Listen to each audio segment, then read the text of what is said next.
एक बार की बात है, एक चालाक व्यापारी के पास एक मरियल सा घोड़ा रहता है जो किसी काम का नहीं था।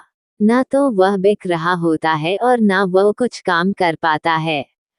व्यापारी उसको बेचने की हर संभव कोशिश करता है, पर वह घोड़ा कोई लेने को तैयार नहीं होता। एक दिन व्यापारी जब अपना घोड़ा लेकर रास्ते से गुजर रहा होता है, तभी वहां से राजा गुजरते हैं और हंसते हुए उस व्यापारी से कहते हैं, इस मरियल घोड़े को कहाँ ले जा रहा है, जाओ जाकर इसको जंगल में छोड़ दो। व्यापारी राजा से कहता है, महाराज ये घोड़ा बहुत ही कीमती है।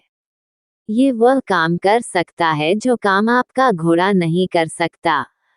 ये बात सुनकर राजा को गुस्सा आ जाती है और उससे राजा कहता है, बताओ ऐसा कौन सा काम है जो ये घोड़ा कर सकता है और मेरा घोड़ा नहीं कर सकता।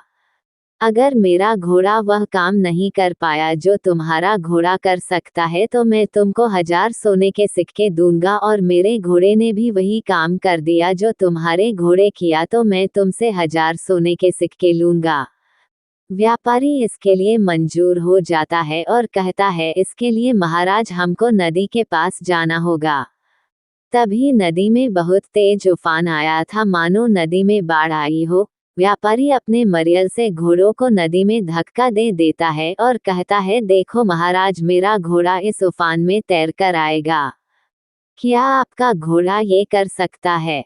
महाराज का घोड़ा बहुत कीमती रहता है और वो महाराज को बहुत प्यारा भी रहता है, इसलिए महाराज उफनती नदी में अपने घोड़े को फेंकने की हिम्मत भी नहीं करते और उस व्यापारी से कहते हैं, तुम शर्त जीत गए।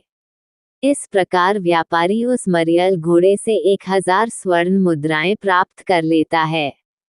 शिक्षा, हमको इस कहानी से यह शिक्षा मिलती है, कभी कभी विपरीत परिस्थितियों में भी हम अवसर प्राप्त कर सकते हैं। बस हमको अपनी वस्तु के गुणों का सही अंदाजा हो।